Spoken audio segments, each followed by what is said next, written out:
Is no God. Are you there? Hey there, can you hear me? Yeah.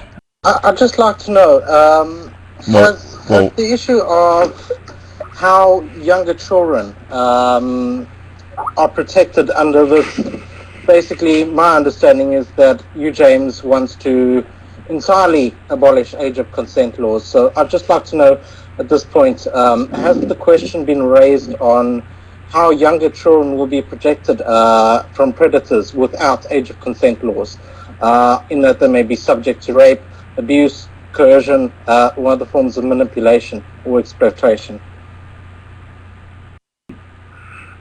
Yes, how would younger children be protected from rape, exploitation, so on and so forth?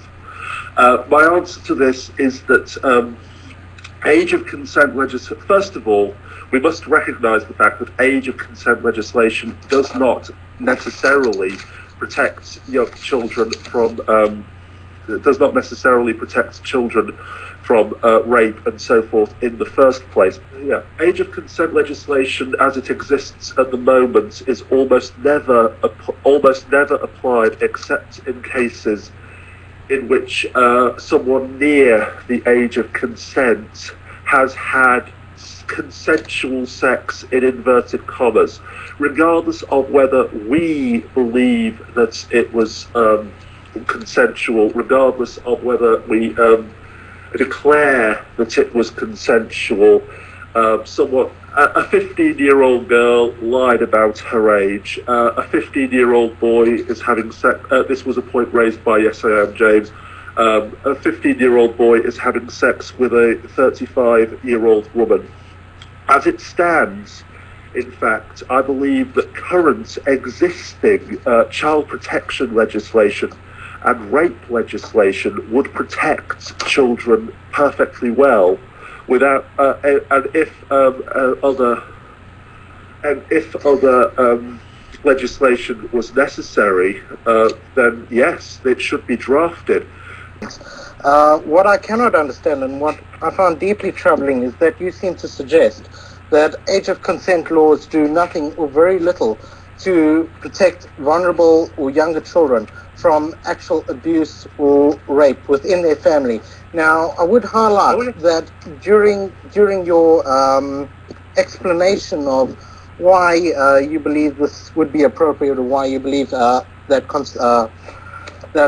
these laws should be done away with, you pointed out that children are very often abused, or at least in the majority of cases, this is what you said, that these children are abused by their family members, parents, etc., etc., etc.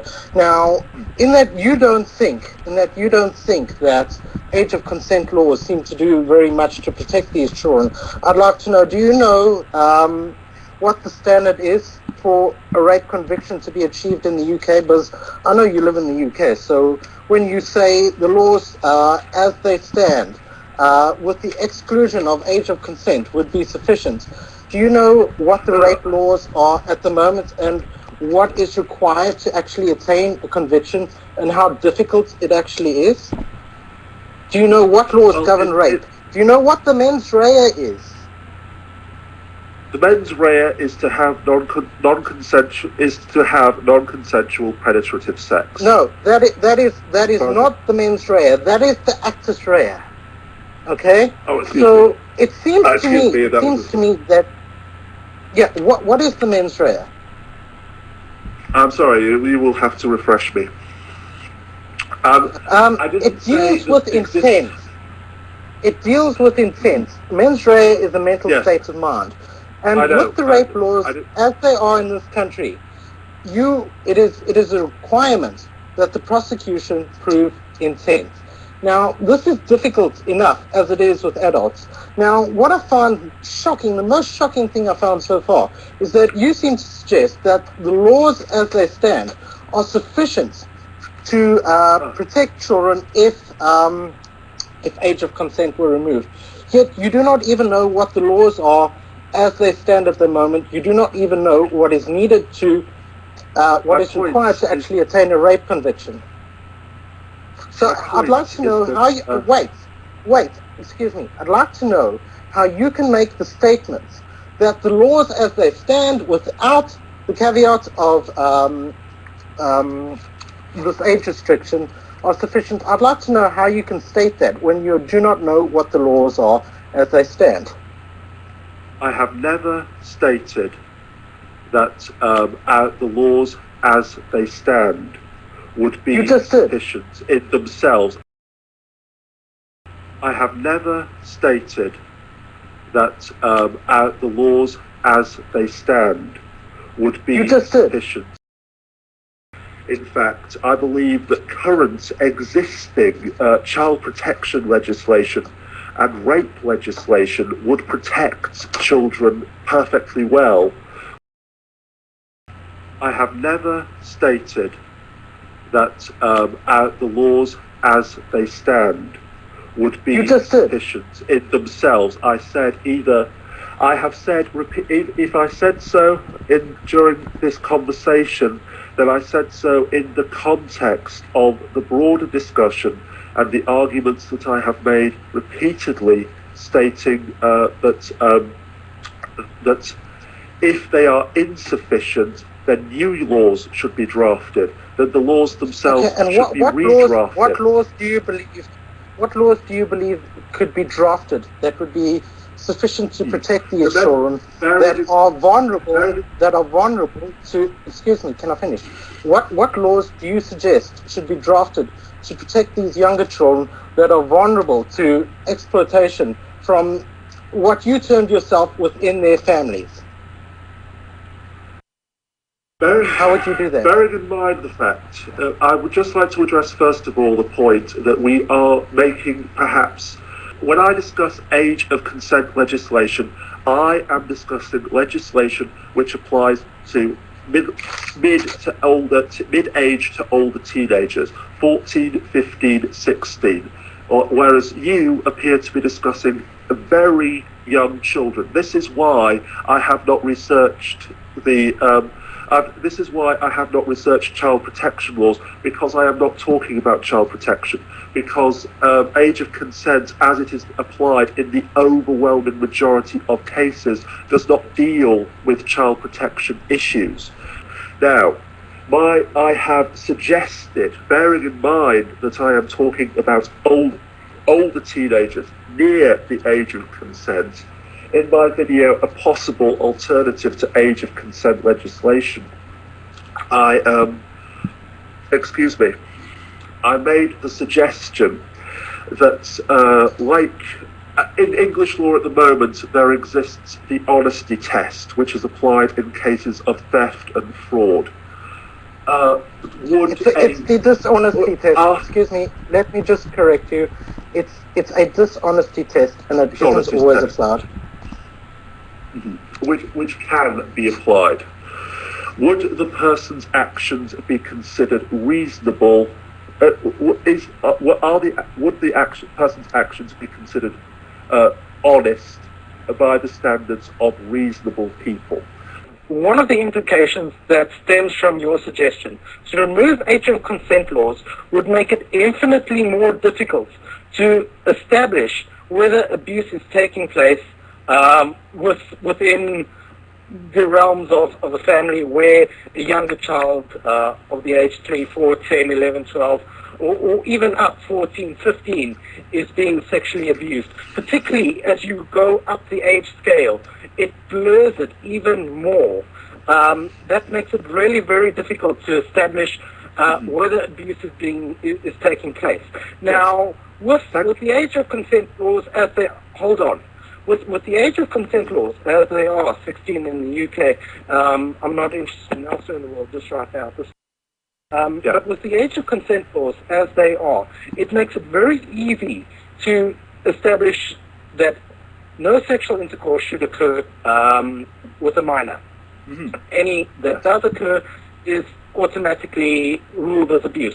Now, this might not always be the best way to do it, but in this case, it is the most effective way of getting the situation done. It would be impossible to apply any sort of, as Ruth Randolph said, and I don't like him, I don't agree with him on a lot, but he's a clever guy and he got this right. it would be impossible for the courts to apply any sort of other tests. It would cost us a fortune in litigation, in courtrooms, in policing. Family law is a difficult area in the law. It is difficult to police. You're dealing with crimes that happen within a home. Now, when you've got an adult, someone, let's just take a random age, 20, or even 18, when you've got someone of that age, they have the physical and mental faculty to actually file a report of abuse. They know which authorities they can turn to and where. Absolutely. When you're dealing with a younger child, you're dealing with someone that can very easily be manipulated, someone that does not know where to turn, and that despite the fact that they are being sexually abused by their parents, they still turn to those parents and love them in many circumstances. So to do what you suggest would be to put these young children at absolute peril. It is very, very difficult to police in the home, simply because the police cannot get into your home. In many cases, there are not enough police and too many homes. Doing this simply opens up the door to a field of abuse. Now, while you say it might not be your intention to affect these younger children, what you suggest inevitably does. It is an inevitable fallout, and there will be negative ramifications for those children. Therefore, I cannot and will not accept your suggestions that age of consent law should be done away with. The most I can accept is a system whereby if you are true to your aims, in that you don't like that these arbitrary distinctions, a 15-year-old and a 16-year-old, just as the most obvious example, that the 16-year-old can be made subject to penalty. I need to inform you that in this country, the CPS has discretion as to prosecute or not. So there is already a realm of discretion within the law that can stand in the state of these 15-year-olds having sex with 16-year-olds or in such instances. But if that is your real goal, to ensure that they have a fair deal, then simply restructure the legislation such that within certain age groups, say for example, it would be illegal for a man of 30 to have sex with a 15-year-old, but it would be perfectly fine for a man of 18 to have sex with a 15-year-old. In this way, you offer them a fair deal while still maintaining protection of the younger demographic, which is so important in our legal system. Yes, absolutely. That is my final say on it. So I cannot see how abolition is an option. Okay. Thank you very much. Can I just say to Isno before it goes? Thank you very much. I always regarded the protection of very young children and existing age of consent legislation to be completely separate issues. As a matter of fact, I felt that the conflation, what I saw as the conflation of these two issues, was a deliberate straw man or a slippery slope argument. However, you have demonstrated that yes, age of consent legislation is necessary to protect children in these child protection cases and cases of abuse in the home. So yes, I am going to have to consider those arguments very carefully, and as you say, to consider an actual alternative, as opposed, whereas before I considered age of consent legislation to be largely redundant. You've demonstrated how yes, it does protect children in certain cases. So thank you very much. I genuinely appreciate your input. Yes. Okay. All right. Have a good one. Bye. Okay. Bye.